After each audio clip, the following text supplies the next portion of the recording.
Fora da política não há salvação. Um canal e podcast para discutir política. Produzido por mim, o cientista político Cláudio Couto. Ontem o ex-presidente Jair Bolsonaro deu uma entrevista coletiva e repetiu aí os chavões que a defesa tem feito. O primeiro é que a intenção de matar não é crime, embora a gente vai, obviamente, discutir e lembrar nesse programa que foi mais do que a intenção. No dia 15 de novembro, estávamos todos preparados para sequestrar e fazer lá não sei o que com o ministro Alexandre de Moraes, até que veio uma mensagem, não se sabe ainda de quem partiu essa mensagem, mandando abortar. Então, já era uma operação em curso. Só essa, entre outras evidências que têm aparecido, mostra que isso ia além da intenção, do pensamento assassino de uma meia dúzia ou de dezenas de envolvidos nessa trama golpista. A segunda é que ele disse temer ser preso a qualquer momento, também é retórica, porque não me parece haver a intenção do Supremo de dar essa possibilidade, essa cana do Bolsonaro de ser um mártir. Não me parece que vai ser cometido, vamos dizer assim, um erro, entre aspas, da Lava Jato, que tentou prender o Lula uma primeira vez, depois prendeu naquela história da segunda instância e fez o que fez. O Lula, né, que já era uma figura grandiosa, ficou maior ainda. E os 580 dias na prisão, vamos dizer assim, pavimentaram a volta do Lula ao poder. Não acho que o Supremo vai dar essa chance para o Bolsonaro. Provavelmente ele esperará até o fim do processo e aí, ao ser condenado, deve ser expedido. E se condenado, irá para a prisão. Lembrando que as especulações, por enquanto, é de que o Supremo pretende julgar, vai depender, obviamente, do ritmo da apresentação da denúncia do Ministério, do Procurador-Geral da República, mas se essa denúncia não demorar muito, a intenção é julgar esse caso em 2025 e impedir também que ela se misture com a discussão presidencial de 2026 a ver. Lembrando que são muitos envolvidos, são muitos indiciados que podem vir a se tornar réus. São muitas, então, defesas, muitas linhas de defesa. E lembrando que, por exemplo, que um processo como o Mensalão levou uma década para ser julgado, praticamente, ou quase uma década. Couto e Nassif, bem, queria, obviamente, a primeira análise de vocês também, começando pelo Couto, dessa entrevista do Bolsonaro e das últimas informações que saíram. Agora ele tem ouvido, na verdade, tem tido acesso aos áudios dessas conversas dos golpistas e assassinos, e, obviamente, está claro ali que a coisa estava num estágio muito mais avançado do que a defesa dos envolvidos quer fazer parecer, não? Bem, primeiro, bom dia Sérgio, bom dia Nassif, bom dia aí a todo mundo que nos acompanha. Olha, primeiro, só chamar a atenção para uma coisa, acho que quem falou essa história de que ter vontade de matar, ter intenção de matar, não é crime, foi o Flávio Bolsonaro. Mas ontem o Bolsonaro repetiu. O Bolsonaro ele repetiu? Eu não tinha visto. Ele pegou o gancho e fez a mesma declaração a partir do que tinha dito o Flávio Bolsonaro. Ele só se baseia em fontes fidedignas, o Bolsonaro.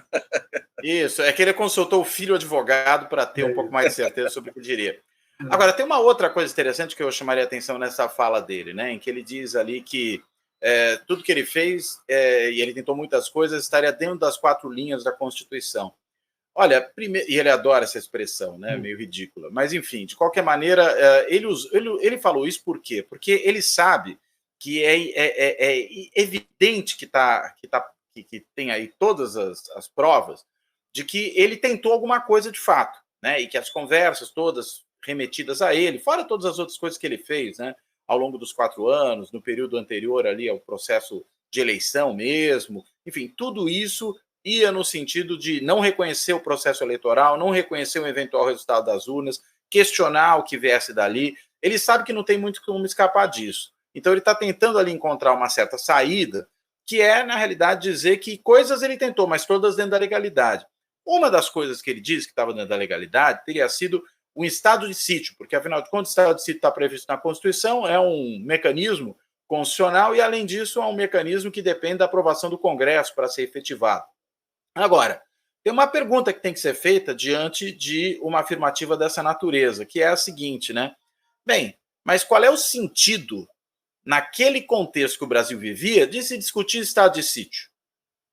né? O que acontecia no país que requeresse um estado de sítio? Só se fosse a turma do Bolsonaro na frente do quartel. Mas nem isso é suficiente para justificar um estado de sítio. Então, decretar um estado de sítio naquela situação, mesmo que eventualmente ou supostamente com a aprovação do Congresso, só tinha uma justificativa, na realidade, que era produzir uma ruptura institucional, né? Era não reconhecer o resultado da eleição, era fazer aquilo que eles, inclusive, também alinhavaram ali, um estado de defesa no Tribunal Superior Eleitoral. Veja que coisa maluca, um estado de defesa só na Justiça Eleitoral, porque será, né? Uma coisa que vinha, claro, a gente já sabe disso, já se falou muito, né? Não acompanhada de qualquer questionamento à eleição dos governadores bolsonaristas nos estados ou da bancada do Bolsonaro na Câmara e no Senado. Nada disso estava sendo questionado. Só a eleição presidencial e só o segundo turno, diga-se de passagem. Então, veja que coisa maluca, né? Quer dizer, não tinha o menor sentido. Então, a própria confissão de que ele pensou em decretar um estado de sítio já mostra que ele estava com más intenções, evidentemente, que não havia razão para um estado de sítio num país que está vivendo a sua normalidade do processo eleitoral. E, na realidade, né, a única coisa anormal que havia naquele contexto vinha do lado do Bolsonaro. E eu duvido que ele desejaria instaurar um estado de sítio contra os seus, né? Que inclusive dizia que eram manifestações pacíficas, estava tudo tranquilo, que não tinha nada demais acontecendo, que as pessoas têm liberdade de se manifestar. Então, na prática, o que a gente vê é que o Bolsonaro colocou todas as digitais nesse processo, que todos que estavam ali estavam tentando lhe convencer. A única coisa que talvez ele não tenha feito é dado o passo adiante, né? Parece que, enfim, né, acabou ali, né, amarelando, como se andou falando, né? Amarelou, ficou com receio de ir até o fim, mas que armou toda uma série de procedimentos para que houvesse um golpe. Quanto a isso, não há dúvida, que teve interlocução com uma série de pessoas que estavam ali abertamente dizendo a ele que queriam dar um golpe. Não há dúvida. O que teria que ser feito antes do dia 12 de dezembro? O estado de sítio? Mas para que estado de sítio se não precisa de estado de sítio? Entendeu? Não tem para onde escapar esse tipo de coisa. Ou seja, a gente vê claramente que o Bolsonaro, mesmo sendo um líder amarelão, né, um líder que, na realidade, acaba refugando na hora do vamos ver, né, e refugando é um termo bom usado aqui, porque, afinal de contas, ele era chamado de cavalão pelos seus colegas de farda. Então, num caso como esse, mesmo refugando, ele estava ali tentando articular uma ruptura institucional e tem que ser responsabilizado por isso, e sabe que será responsabilizado. E é por isso que está aí tentando dar declarações em qualquer outro sentido, porque percebe que o seu destino já está traçado, né? Ele queria que tomasse a decisão por ele, né? Deem o golpe e depois me assim, provavelmente, né? Por isso que ele foi para os Estados Unidos, ali para Orlando, né? E não foi para ir na Epcot Center ou na Disneyland, né? Então, o desafio que vem, aparentemente o que segurou o Bolsonaro foi a decisão do general, do comandante do alto comando aí das Forças Armadas. Qual o nome dele mesmo aqui? O general Marco Freire Gomes, que, segundo as informações, ameaçou prender Bolsonaro e outros se usassem o golpe. E daí é interessante, quando a gente olha a composição do alto comando, os próprios golpistas falando que tinham 5 generais contra o golpe, 3 a favor, uma coisa assim. Hoje, o grande dilema do alto comando é o que fazer com os Kid Pretos. Eu conversava com uma fonte que tem acesso lá ao alto comando. Os Kid Pretos viraram uma corporação dentro da corporação. E cá para nós, com impulsos terroristas aí. Eles atuam, eles são barra pesada, eles atuam como terroristas. Aquele próprio sinal de como eliminar os inimigos sem deixar marca aí, através de remédio que eles colocam em relação ao Lula, foi algo que veio, é um know-how que vem dos anos 70, do período Silvio Frota, quando veio um agente da CIA aqui ensinar como que se matava disfarçando, né? Disfarçando, que é uma coisa que a Rússia, o Putin sabe bem também. É nesse período que morre Lacerda, morre Jango, morre Juscelino, morre Zuzu Ângel, morre o Sérgio, como é que chama lá? O Sérgio Fleury, que tinha se apaixonado perdidamente pela irmã do nosso colega jornalista Raimundo, que foi do movimento lá, e estava se preparando para fugir. Raimundo Pereira. Então, nesse período, você tem um conjunto de assassinatos aí um conjunto, Baumgarten também, que morre nesse período, e aparentemente esse know-how foi incorporado pelos Kid Pretos aí, porque eles são aqueles das operações mais barra pesadas. Né? Então, o grande dilema do alto comando é o seguinte: o que fazer com os Kid Pretos? É possível limpar a corporação, anular essa influência da corporação? É possível acabar com a corporação, que eles acham mais difícil? Agora, cá para nós, o poder militar, essa medida em relação ao Bolsonaro é o que melhor poderia acontecer com o poder militar. Porque daí ele se refaz com um sujeito que tem menos prurido ainda que o Bolsonaro, mas tem mais estratégia, que é o Tarcísio de Freitas aqui em São Paulo. Então, digamos, limpa a área de um sujeito que trazia enormes dificuldades para pactos maiores, aí, para ser a terceira via e tudo, e entra um militar que abriu espaço, quando esteve no governo, aí, para negócios militares.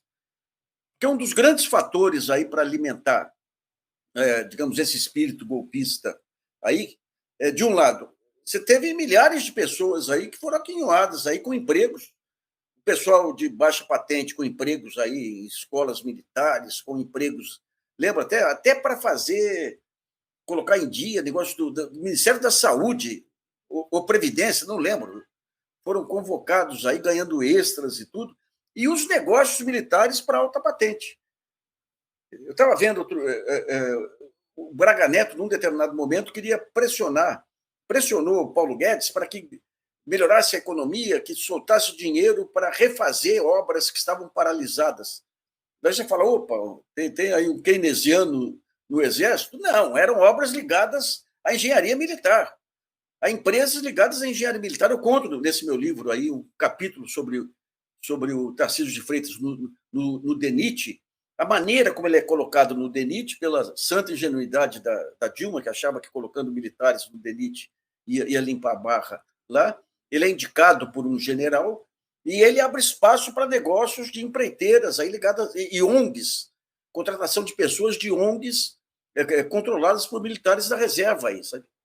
Então você tem tudo. Eu queria levantar um ponto justamente sobre essa história de eram 5 contra, 3 a favor e tal. A gente sempre tem essa história do legalista.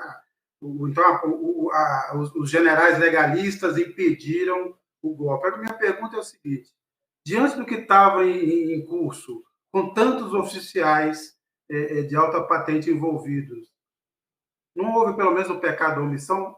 Diante do que se sabia, dos rumores na CIF Couto, já era o caso de mandar prender e não falar assim, quando chegar a mim, eu prendo. Claro. Se me ligarem, eu mando prender. Cá para nós.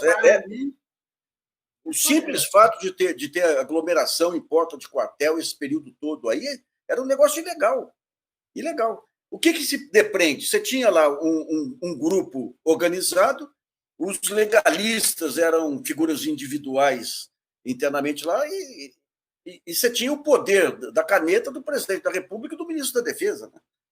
Mas não se deve perder de vista que, quando começaram as primeiras tentativas de golpe do Bolsonaro, foi em 7 de setembro de 2021, um pouco antes foram afastados os 3 comandantes militares.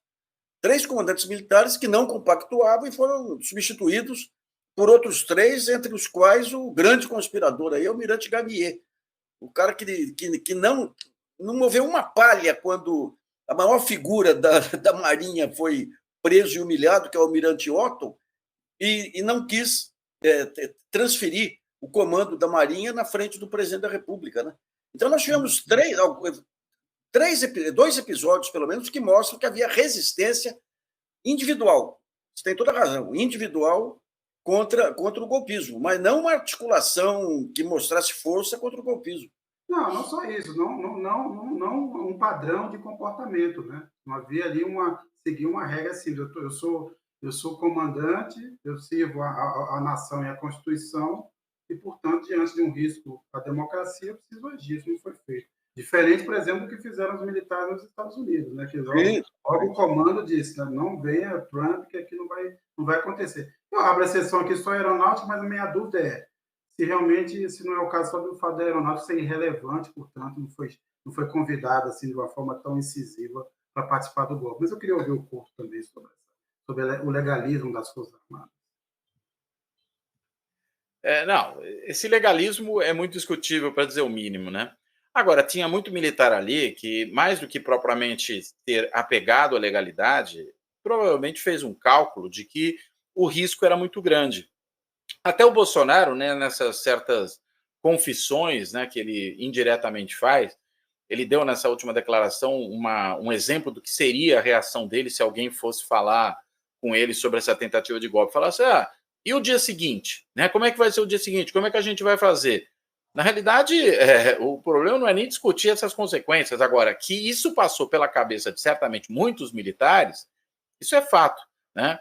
Uma declaração atribuída ao general Freire Gomes, lá daquela época ainda, né, já naquela época isso chegou a ser noticiado, era de que ele não queria ter 20 dias de glória para ter 20 anos de tormento. Né? E, na realidade, isso mostra qual é o tipo de preocupação que passou pela cabeça deles. Ou seja, não foi por uma convicção legalista, um apego à legalidade, uma defesa da democracia. Eu não tenho a menor ilusão de que nas Forças Armadas brasileiras haja qualquer tipo de ideário democrático ali que os guia. Isso certamente não existe. Agora, o que muito provavelmente aconteceu é que eles calcularam, né, que corriam risco, inclusive porque havia naquele momento uma sinalização, e olha só, deve ter sido umas poucas vezes na história da humanidade que isso aconteceu, uma sinalização do governo americano de que não toleraria qualquer tipo de ruptura, tanto que mandou até secretário da Defesa militar de carreira para vir para cá dizer que militar não deve se meter em política, não deve, numa democracia, né, ter qualquer tipo de iniciativa de aventura. A gente sabe também que houve conversas aí mais reservadas entre militares americanos e brasileiros no sentido de os dissuadir aqui de qualquer tentativa de golpe. Passa muito mais por aí a coisa do que por qualquer legalismo. Né? Ao perceberem que corriam o risco de ficarem isolados, acabaram tendo cautela e aí deram para trás. Acho que é isso que aconteceu. Né? Você vê que é interessante que ele fala, né, num determinado momento, um desses golpistas, ele diz que tinha 3 ali no generalato, 3 a favor, 5 contra, né, e muitos outros aí na zona de conforto. Quer dizer, zona de conforto dá a entender que são os que estão esperando para ver o que acontece, para ver o que faz, né, se adere ou não adere. Então, na realidade, mesmo quem está em zona de conforto, pode ser qualquer coisa, menos legalista. E os que estão querendo dar o golpe, aí, evidentemente, também não são legalistas. Né? Então, eu certamente não me fiaria em qualquer possibilidade de acreditar aí em convicções democráticas ou legalistas de militares no Brasil. A gente recebendo algumas mensagens aqui. A Maria Lucilene, está demorando muito. Quando esse psicopata vai ocupar a infraestrutura da PF em Brasília, popularmente conhecida como Papuda? A Adriana Zambonini, o Gonê quer esperar para 2025? Está esquisito. A Eloneida, os criminosos advogados de defesa podem arranjar desculpas das mais mirabolantes. Resta os juízes aceitarem. Nassif, eu levanto um outro ponto aqui também, que é uma discussão que tomou corpo esses dias, tem sido, inclusive, objeto desses editoriais imperdíveis, né, que brindam as nossas manhãs, e que você, por exemplo, um deles, só para ler alguns deles diariamente, você pagou uma fortuna, porque você é uma espécie de fanático do jornalismo. A posição do Alexandre de Moraes. A pergunta é, o Alexandre de Moraes, sendo ele um alvo, também um dos alvos, deve ou não continuar à frente desses inquéritos? Nassif. Só um pouquinho, mas quem foi ameaçado aí não foi só o Alexandre de Moraes, né? Foi o Supremo e a democracia. Então, essa questão, você pega o Estadão, colocar como manchete principal o Alexandre de Moraes, o Marco Aurélio de Mello. O Marco Aurélio é um sujeito tão indigno que, quando teve o julgamento do Mensalão, o Celso de Mello ia votar um embargo qualquer, uma coisa menor lá. A Veja fez uma capa pressionando o Celso de Mello e o Globo deu uma página para o Marco Aurélio de Mello, colega do Celso de Mello, pressionar o Celso de Mello. Então, você vê essa história Pô, a gente fez alguns debates lá no GGN, seria simples para qualquer criminoso. Basta o seguinte, eu vou ser julgado pelo juiz tal lá, esse juiz não me interessa. Então eu arrumo um jeito aí do meu motorista aí, fazer um desaforo para o juiz, aí o juiz fica suspeito. eu dou um jeito de xingar o juiz, aí ele fica suspeito. Então não tem. É isso, perfeito. Isso é uma esperteza primária aí, né? E cá para nós, o Alexandre, o que ele fez nesse período, porque começa lá atrás, quando. Olha, a visão estratégica do Alexandre de Moraes, ele tem o pecado de ter levado o Sérgio Etchegoyen para dentro do palácio e feito um monte de besteira quando era ministro da Justiça. Mas a visão estratégica dele e a coragem física dele nesse inquérito aí não tem paralelo na história do Supremo. Não era meramente uma coragem cívica, era uma coragem pessoal, ameaça de morte, ameaça em cima dele e das famílias. E lá atrás, eles já percebem isso. Foi quando? Comecinho, 2020, 2021, quando é aberto esse inquérito do fim do mundo aí, eles já sabiam que estava vindo a caminho. Tanto que o Toffoli entrega para o Alexandre de Moraes esse inquérito aí, que cabe um monte de coisa. O Alexandre de Moraes, com a experiência que ele teve de secretário de Segurança, traz policiais da estrita confiança dele e vai desenrolando o nó lá, preparando o contra-ataque aí até explodir. Explodir agora. Então, essa história de que ele é alvo, logo não pode ser julgado, todo o Supremo era alvo. Então, ninguém do Supremo pode julgar também. A democracia era alvo. Então, vamos montar um tribunal que os jurados e os juízes vão ser os kit pretos. É demais, viu? Agora, eu quero concordar muitíssimo com o Nassif aí nesse caso. Acho que ele está coberto de razão.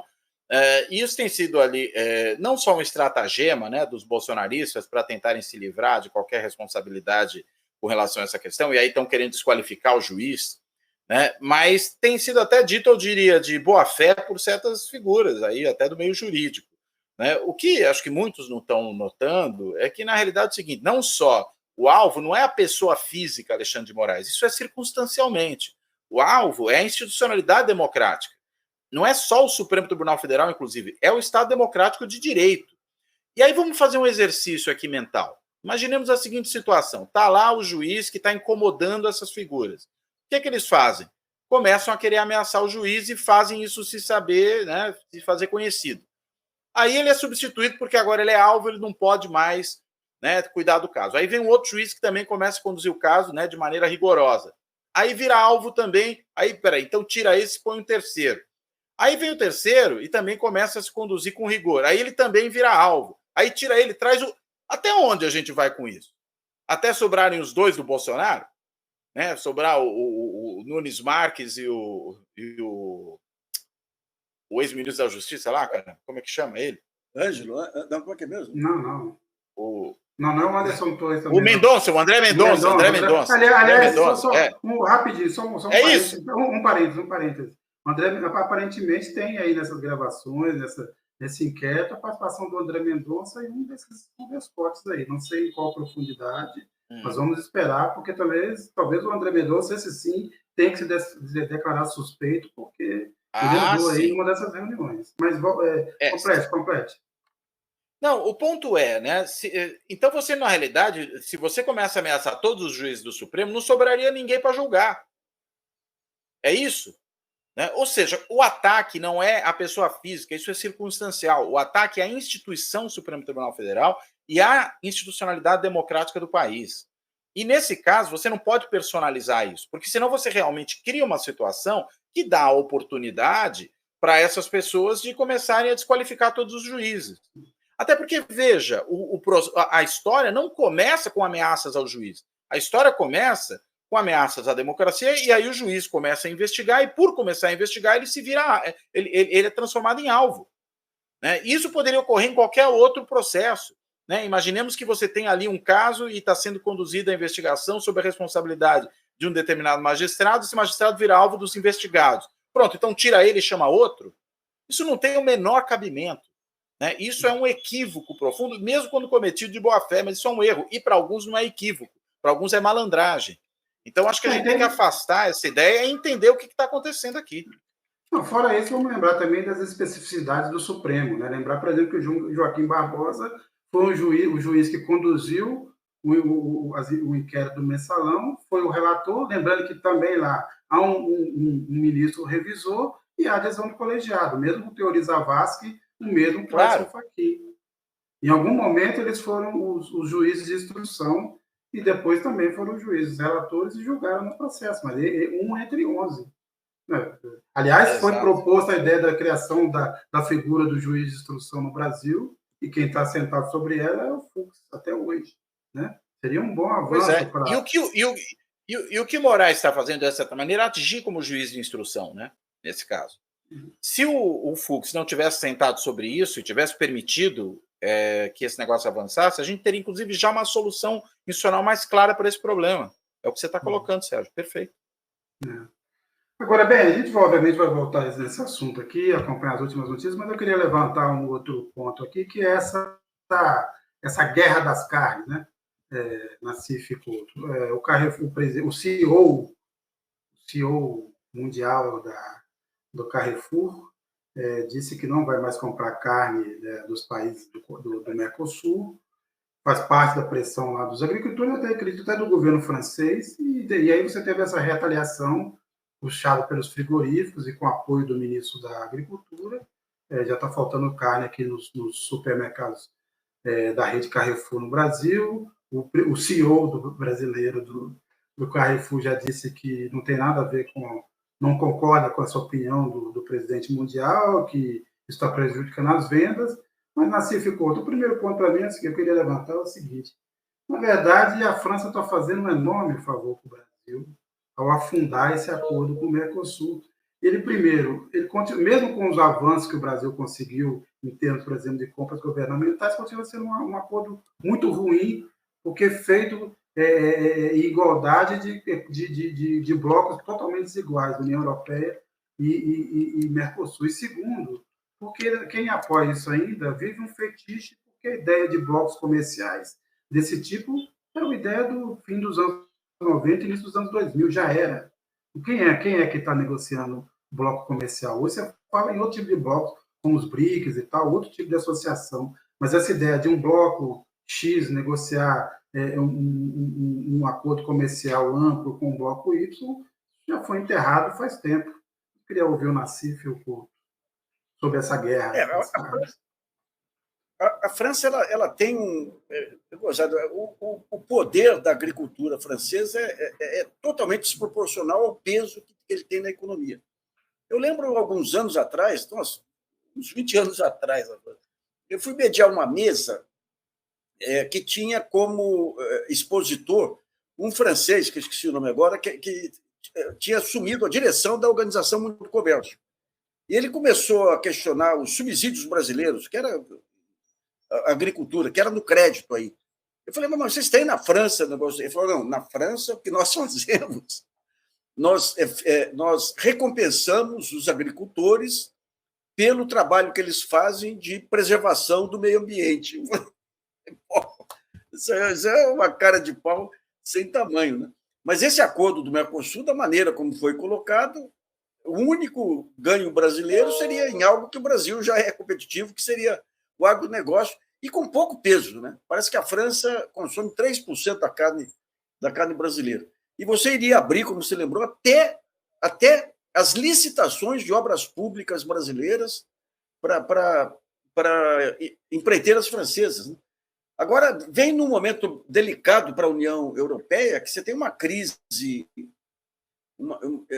A Europa está num processo de crise muito, muito pesado aí. Ela necessita do mercado da América do Sul, e mais um motivo aí para se defender o mercado contra acordos espúrios aí, né? A Alemanha entrou na ordem do dia aí o fracasso da política alemã aí de restrição ao crescimento, né? Quando veio a crise de 2008, a União Europeia entra com essas políticas restritivas puxadas pelo Banco Alemão, pelo Banco Central Alemão. Não, o alemão é o mais rígido, aí não dá moleza com a Angela Merkel e tudo. Quase que liquidaram com a Grécia. Assim, descobri, eu não esqueço desse comentário, é sempre bom recordar e viver. Uma vez assistindo na Globo News, chega um comentarista lá dizendo que essa decisão da União Europeia era muito correta, puxada pelos alemães, porque os alemães sempre sabem o que fazem. Eu queria só lembrar da Primeira e da Segunda Guerra Mundial. Os alemães sempre sabem o que fazem. Diga lá, diga lá. Mas o que aconteceu nesse período todo? A única preocupação em salvaram os bancos, ferraram com os credores dos bancos, com os mutuários, com os devedores também dos bancos, e não investiram naqueles pontos centrais de desenvolvimento. É o mesmo processo que ocorre no Brasil. O que era? Tinha inovação. Você tinha alguns setores dentro da Alemanha lá que estavam na era digital. Eu estava vendo algumas reportagens sobre a Alemanha, diz que até hoje tem máquina fax lá. Tem máquina fax. Como é que pode um país com aquele tamanho? Então, a Angela Merkel segurou todo o modelo de crescimento, de inovação alemã. Pô, a Alemanha, desde o século XIX, foi um dos países mais inovadores aí na parte de química, na parte de siderurgia, na parte automobilística e tudo. Ela matou a renovação e, ao mesmo tempo, ampliou as relações comerciais com Rússia e com China. Por quê? Porque a Europa, graças ao Banco Central alemão, tinha virado um mercado de consumo e decadência, né? Daí entra esse novo gênio aí, que é o substituto dela, e rompe relações com Rússia e China, entra na guerra da Ucrânia, sendo aí o gás da Rússia central para a industrialização alemã. Então, é um conjunto, olha, Kant e outros racionais e outros filósofos que fizeram a racionalidade alemã devem estar remoendo no túmulo a sequência de erros aí que pega um país que era a segunda economia, chegou a ser a segunda, terceira economia do mundo e joga nesse marasmo atual aí. Olha, bem, vamos lá, vamos começar pela carne, né? Essa história ficou interessante, né? Porque o Carrefour Internacional já refugou, né? Também já usei essa expressão antes para o Bolsonaro, acho que é bom falar também do Carrefour, né? O Carrefour já refugou, porque viu que o estrago que seria feito aqui na segunda operação deles no mundo, que é a operação do Carrefour no Brasil, seria imenso, né? Imagina você ficar sem carne, né? Nas suas gôndolas refrigeradas ali. Isso seria um problemaço, né, para eles. Agora, não que isso vá alterar qualquer coisa em relação à decisão tomada, né? Eles, na verdade, soltaram uma nota já dizendo que, veja, nós reconhecemos a qualidade da carne brasileira e tudo bem, mas provavelmente vão continuar sem comprar muita carne brasileira, inclusive porque as exportações brasileiras para a França de proteína animal são muito pequenas, tanto comparados ao resto da Europa, como, sobretudo, quando você pensa no conjunto. Né? A gente está falando de um número ínfimo. O problema muito mais era reputacional, né?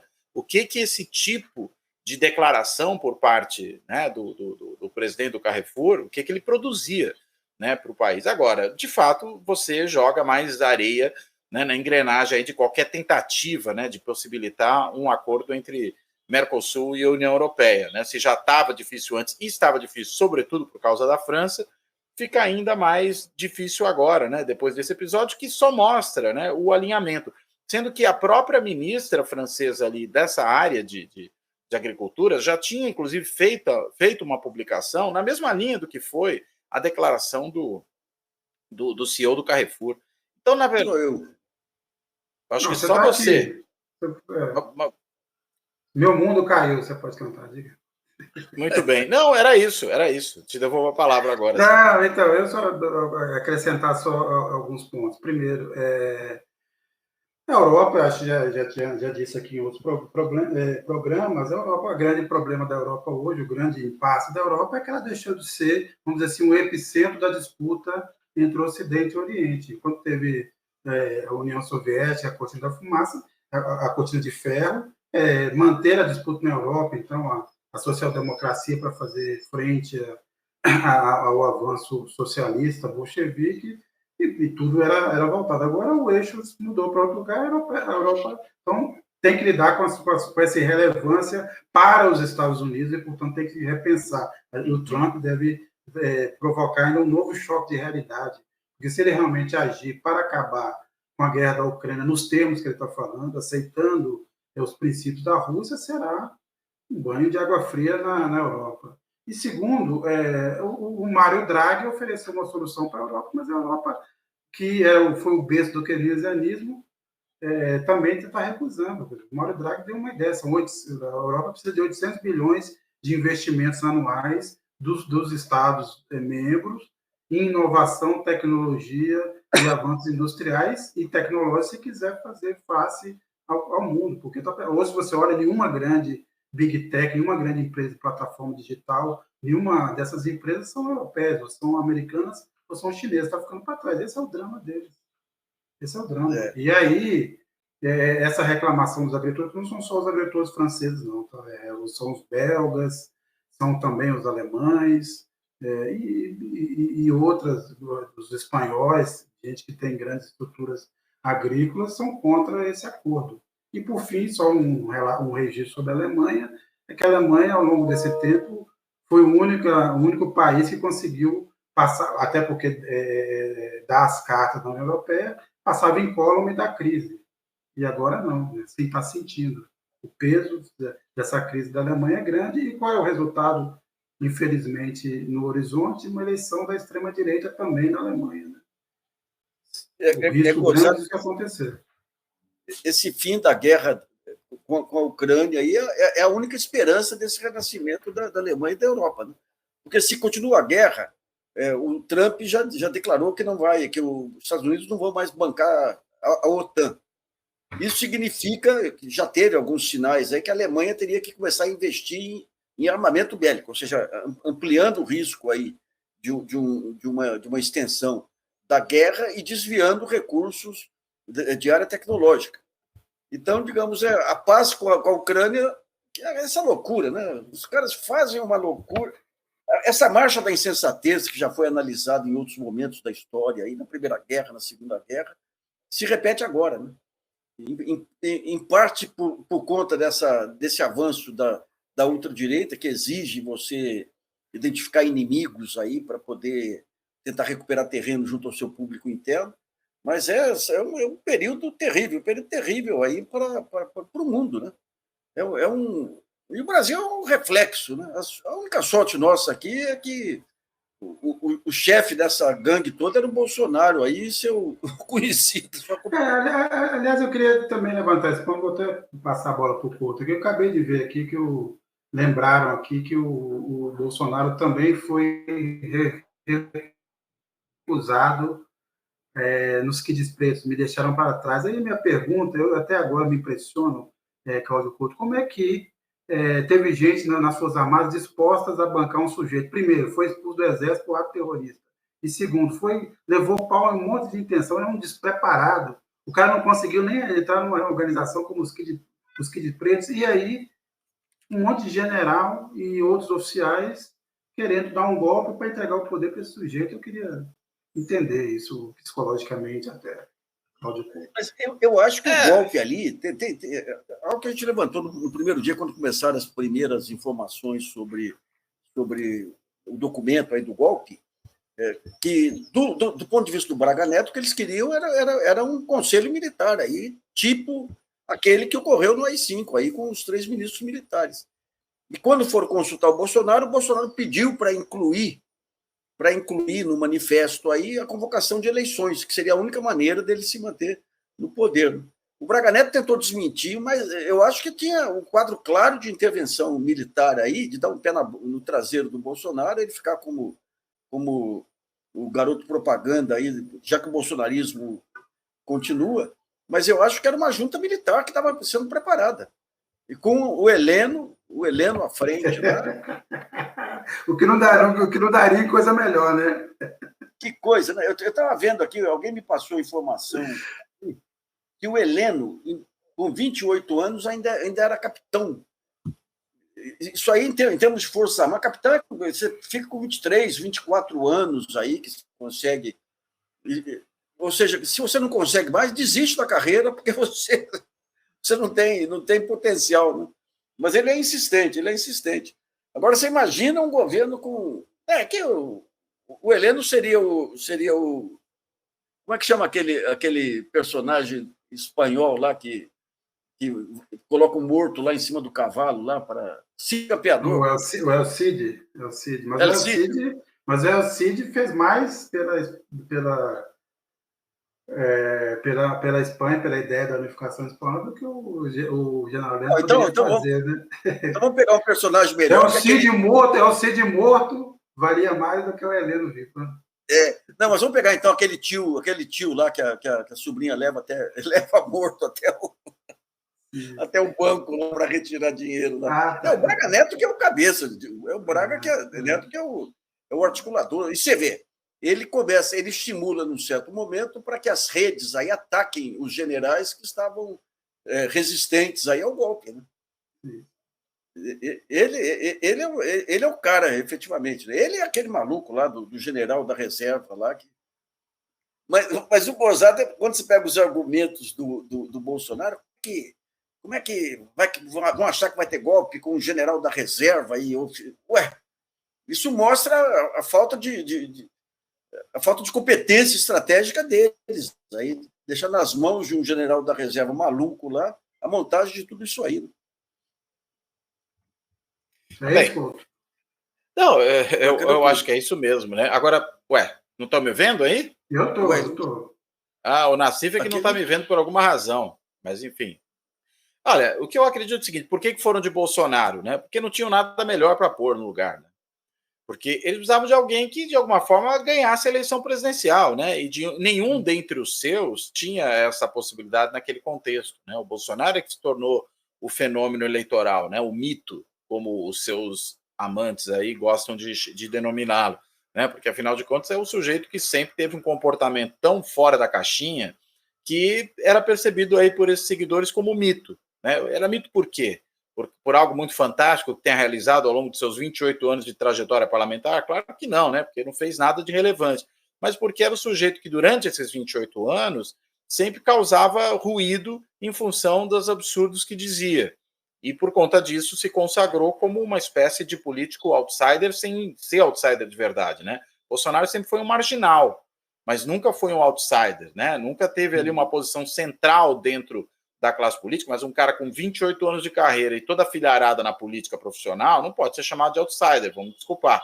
Só que ele se vendeu dessa maneira. E aí ele se tornou, para os milicos, uma mercadoria eleitoral útil, né? E aquela que os levaria de volta ao poder. Então, acho que foi esse o cálculo, né? Foi o cálculo de ter alguém que, apesar de ser realmente um completo desqualificado, para usar até a expressão do Geisel, né, que sempre se fala, né, que era um mau militar, mas ele também diz uma coisa, a mesma frase, que Bolsonaro era uma coisa completamente anormal. Ou seja, ele define Bolsonaro como um anormal. É isso, né, que também está presente naquela frase, as pessoas não prestam atenção nesse outro pedaço. E acho que é isso. Só que foi o anormal que os levou, né, ao governo, né, e que tinha um pouco ali de traquejo político, porque, afinal de contas, se em 28 anos o cara não aprendesse nada, também ficava difícil. E olha que o cara, ainda assim, a gente viu o que fez, né, durante esse período na presidência da República, né? Mas acho que foi isso, né? E só pelo número de militares que ocuparam... Não, pelo número de militares que ocuparam ministérios, que ocuparam vários outros cargos dentro do governo, a gente e pelas boquinhas todas que ele arranjou, inclusive aquela reforma do plano de carreira, quando todo mundo, né, no resto da sociedade ganhou uma reforma da Previdência, tudo isso mostra, né, porque que interessou para ele ter o Bolsonaro ali. Mas pode falar, Sérgio. Não, lembrando até que o Bolsonaro também está registrado na história como o único presidente que se candidatou à reeleição e perdeu desde que a reeleição foi instalada no Brasil. Também está na conta dele, dos grandes feitos mitológicos do Bolsonaro. Concorreu à reeleição e perdeu. Agora, esse jantar da Conib, que deixou o Bolsonaro fora e reuniu, vamos dizer assim, outros expoentes do que o pessoal está chamando de direita, eu acho que até mais do que isso, é um sinal também, era bom o Bolsonaro ficar de alerta, né? Quer dizer, o processo de vamos dizer assim, afastamento total de qualquer possibilidade já está se desenhando. A Conib, que é a Confederação Israelita, não faria isso de graça, né? Inclusive, o que você acompanhou e o que você achou desse converscote da Conib? Não, acompanhei, né? Na verdade, a Conib se tornou, né, um instrumento da extrema-direita israelense no Brasil, né? É essa posição que o Lautenberg, né, tem tido, né, de endossar todas as barbaridades que o criminoso de guerra, né, Netanyahu, produz, né? Israel se converteu num estado delinquente, né, porque delinque o tempo inteiro, né, desrespeita tudo quanto é decisão da legislação, baseada na legislação internacional, né, e continua delinquindo, né, está promovendo um genocídio na faixa de Gaza, e a Conib acha que está tudo certo, né, que na realidade nada mais é do que direito de autodefesa de Israel, como se você precisasse destruir toda a infraestrutura civil, né, de Gaza para poder se autodefender. Na realidade, o que está se produzindo ali não é só uma limpeza étnica e um genocídio, as duas coisas simultaneamente, mas é criando as condições para desalojar toda a população palestina daquele lugar, e aí sim produzir uma limpeza étnica de fato, né, mais profunda ainda, né, e se apropriar daquele espaço, como já estão se apropriando ilegalmente da Cisjordânia. Né? É disso que se trata. Né? Se trata de um Estado colonialista, criminoso, delinquente, que vai se apropriando de território alheio o tempo inteiro ao arrepio de toda a lei internacional. E a CONIB no Brasil é um órgão que endossa tudo isso. Então, nada mais coerente com esse tipo de postura do que convidar, né, para uma conversa representantes da extrema-direita brasileira, né, que são exatamente aqueles que têm esse mesmo tipo de posição por aqui. Né, e os chamou para conversa, todos eles ou bolsonaristas, né, no caso do Tarcísio e do Cláudio Castro, um deles, né, um rompido com o bolsonarismo, mas para simplesmente ocupar o seu próprio espaço, né, que é o Caiado, né, de Goiás, né, e, enfim, estão ali por quê? Porque são aqueles que expressam o tipo de posição política que essa entidade defende. Agora, o fato do Bolsonaro realmente estar fora, isso é um sinal de que o seu prestígio decaiu, né? De que ele já não vem sendo considerado como um ator importante no jogo, né? Até porque, muito provavelmente, estará em cana muito em breve, já é inelegível, ficará inelegível por mais tempo ainda durante o período da sua prisão, e aí, consequentemente, não há por que a CONIB gastar muito cartucho com ele, né?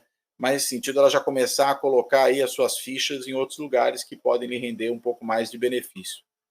Bem, eu queria aproveitar para fazer um registro aqui de apoio aos professores Reginaldo Nasser e Bruno Huberman, da PUC de São Paulo, que, inclusive, desconfia-se por ação da CONIB, estão a responder a um processo administrativo, foram chamados para dar explicações à direção da universidade por conta de reclamações de alunos judeus diante da postura dos dois. O Reginaldo Nasser, obviamente, tem uma origem árabe, o Huberman tem uma origem judaica e é mais um caso de um judeu sendo acusado de antissemitismo.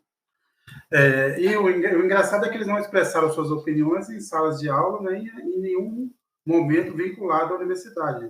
O fizeram fora das dependências da universidade, como ou em programas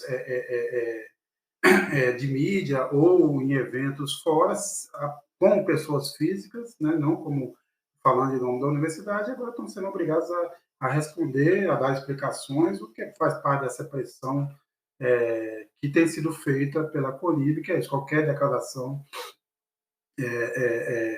contrária ou crítica ao governo de Israel e a Netanyahu, que não representam o país na totalidade, tem tratado como antissemitismo. Aliás, eu vi um meme muito interessante ontem, tinha uma maçã, o cara fala, isso aqui é uma banana, se você disser que é uma maçã, você é antissemita. É mais ou menos isso o que a gente está assistindo nessa tentativa de calar as vozes, não só no Brasil, a gente viu o que aconteceu nos Estados Unidos e provavelmente a posição, inclusive, da Kamala Harris e do Joe Biden tiveram algum peso na decisão eleitoral nos Estados Unidos. Mas é isso que a gente está vivendo, ainda estamos vivendo, apesar o Papa ter pedido investigação, o Tribunal Penal Internacional ter emitido mandados de prisão contra o Netanyahu e contra o ex-ministro da Defesa, Yoav Gallant, mas ainda tem essa ideia de que Israel está fazendo apenas exercendo o seu direito de defesa. Não é isso? Não, é isso mesmo, né? E é impressionante, né? Você acusar o Tribunal Penal Internacional e toda a corte, todos aqueles que decidiram nessa direção de antissemitismo, né? Porque resolveram enquadrar um criminoso, um delinquente de guerra, como Netanyahu, né? Na condição do que ele realmente é, como esse delinquente, e determinar a sua prisão, olha, é realmente surreal. E a hipocrisia, né? Também do governo americano, né? Porque quando houve também a determinação da prisão do Putin, houve celebração em Washington. E agora que nós tivemos o contrário, né, nós tivemos, ou melhor dizendo, agora que nós tivemos o indiciamento, né, a determinação da prisão do Netanyahu, a posição deles foi a contrária, né, de condenar o TPI. Aí eles têm que ser coerentes, né? Ou o TPI tem legitimidade ou não tem. Né? Quando condena o Putin, pode. Quando condena o Netanyahu, não pode. Ué, tem alguma coisa estranha aí, né?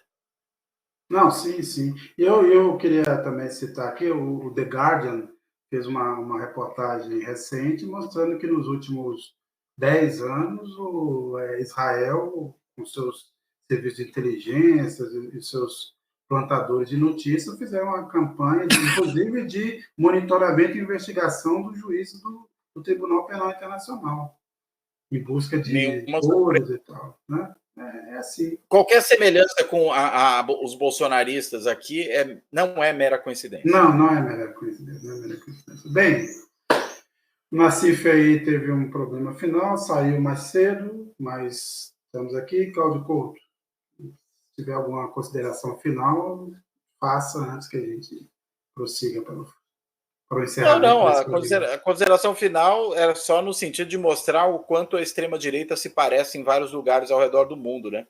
E aí, isso que você chamou a atenção agora, o Sérgio, de que o Tribunal Penal Internacional teve os seus juízes aí arapongados, né, pela inteligência israelense, a semelhança que isso tem com o que nós vimos aqui por parte do bolsonarismo em relação também aos ministros do Supremo Tribunal Federal, mostra o quanto eles se parecem. Né? Na verdade, a gente está falando, né, de gente que não tem qualquer apreço pela legalidade, pela democracia, pelos direitos humanos, né, pelo respeito, inclusive, às instituições judiciais, e aí se comporta do jeito que bem entende, achando que todos aqueles que se opõem a isso, né, são, na realidade, inimigos da humanidade ou inimigos da pátria, da nação, antipatriotas, o que seja lá o que for. Né? E daí, né, o recurso, né, covarde, ridículo, vergonhoso, desonesto intelectualmente, né, de acusar qualquer crítico, né, às políticas criminosas de Israel de antissemita. Né? Como se você acusar um Estado de cometer crimes fosse uma forma de racismo. Não é. Ou se o Estado comete crimes, seja por seus governantes atuais, seja por vários governantes ao longo da história, como é o caso de Israel, me desculpe, isso é um fato. É um juízo de fato, não um juízo de valor. Portanto, não há qualquer tipo de postura racista nisso. O que existe, na realidade, é a denúncia, né, do cometimento de crimes reiteradamente em série ao longo do tempo. O Nassif voltou, e Nassif estava falando aqui do jantar da CONIV oferecido, vamos dizer assim, aos sucessores do Bolsonaro, a busca de quem será o substituto do Bolsonaro. Olha, aqui a comunidade judaica tem um grande problema aqui com os irmãos Lutemberg. Eles transformaram o antissemitismo aqui em negócio. É uma maneira. Você pega esse Cláudio Lutemberg, que é do Alberto Einstein, aí ele já se ofereceu para ser ministro do Bolsonaro, para ser secretário do Dória aqui, para ser. O que vier, ele traz.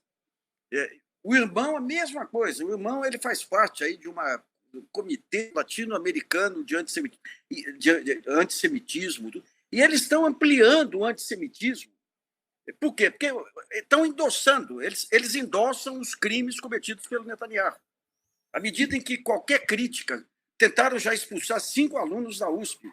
Olha para a imagem da comunidade judaica, uma comunidade que já teve Zé Mindley, que já teve Goldenberg, que já teve tantos filósofos físicos aqui, que dão uma contribuição para o país. Olha para a imagem da comunidade, o fato de querer pescoço 5 alunos que protestaram contra as chacinas de Gaza. Agora vão na PUC também fazer a mesma coisa. Então, o que eles fazem aí... Tudo bem que a hebraica ela sempre foi conservadora, sempre foi de direita. Eu tenho parentes aqui casados com judeus que saíram da hebraica por conta disso. Mas o que fazem com essa história de finalizar qualquer crítica ao massacre como se fosse antissemitismo? Eles pegaram o Breno Altman lá e abriram um processo do Alexandre Schwartzman, aquela moça de educação. O Alexandre é o cara mais agressivo que eu já vi em termos de polêmicas aí através da imprensa. Teve uma polêmica dessa com o Altman, daí abrem uma ação contra o Altman por ofender o Alexandre Schwartzman. Desde que foi um álibi aí. No meu caso, eu fiz uma entrevista com o Paulo Nogueira Batista Neto e o Paulo falou da influência dos banqueiros judeus sobre os organismos financeiros internacionais, que é algo mais que conhecido. A biografia que eu escrevi do Moreira Salles, aí, o Moreira Salles ele comprou o Banco dos Safras em 64, porque o Safra tinha receio de haver uma encampação do Jango, e foi constrangido a revender para o Safra, porque senão ficaria mal com os banqueiros internacionais. Se você pega o mercado paralelo de dólar, ele foi todo montado por judeus húngaros. Isso aí não deprecia judeu, mas falar que tem influência financeira dos grandes banqueiros, desde Rothschild, desde Veneza, você já tem isso aí. Abriu um processo criminal contra o Paulo Nogueira. Então, o que estão fazendo aí é terrível. Eu tenho amigos judeus que estão sentindo na pele esse negócio do antissemitismo alimentado pela CONIB. Sabe? Está na hora de ter um mínimo de bom senso aí. Você tem grupos de judeus aí que são contra esse... O cara é corrupto ainda. Como se a corrupção fosse pior do que o genocídio aí, né? Mas quando você pega Netanyahu, daí você fala, pô, Netanyahu está sozinho nessa? Não está sozinho. Quando terminar a guerra, ele vai preso aí por corrupção e tudo, mas Israel vai continuar o mesmo. Você tem uma defesa dessa política dele pela CONIB e pelos setores nos Estados Unidos. Você vê a ofensiva que foi contra as universidades americanas aí por conta de manifestações em defesa da Palestina.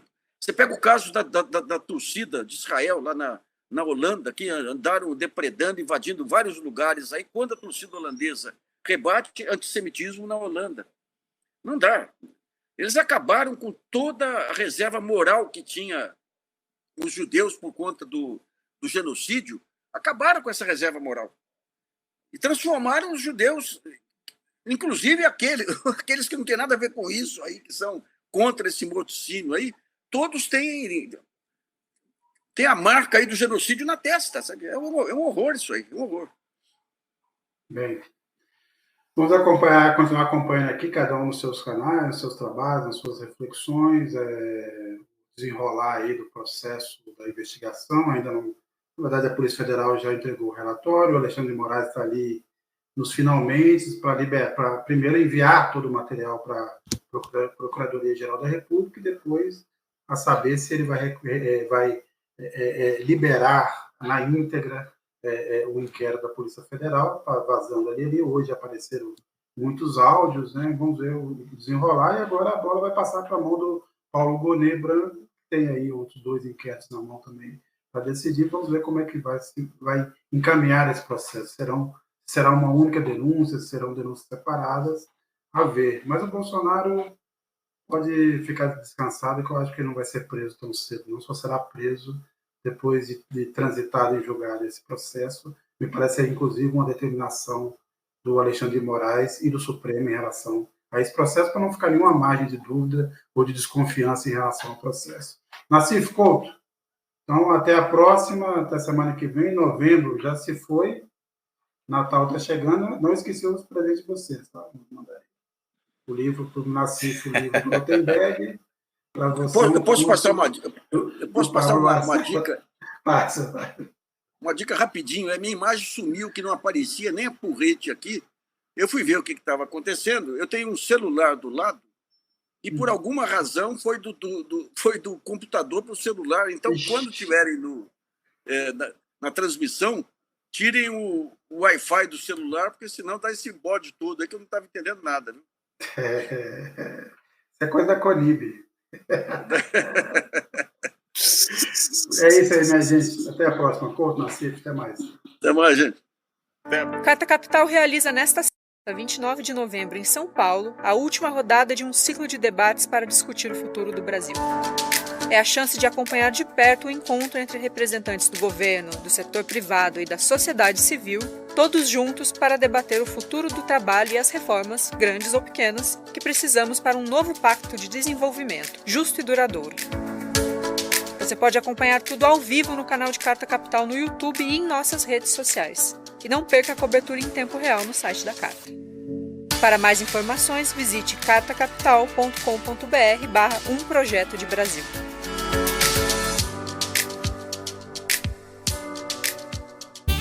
Fora da política, não há salvação. Um canal e podcast para discutir política. Produzido por mim, o cientista político Cláudio Couto.